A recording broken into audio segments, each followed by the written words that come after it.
The last piece that I'll talk about is what we call the Islamophobia industry. We published a report last week now that looked at what has now grown to become a multi-million-dollar anti-Muslim industry. There are dozens of organizations whose full-time jobs it is to spread anti-Muslim hate. So how do you do it, and how much money are we talking about?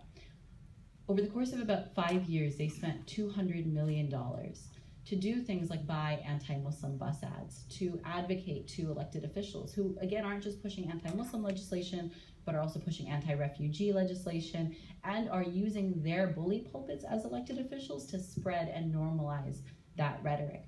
They're also a lot of times shopping out model legislation. So they're writing anti-Muslim bills. They're writing a lot of the policies that we're concerned about, and then working full-time to try to get legislators to at least have a conversation about it, and in some cases, explore passing it.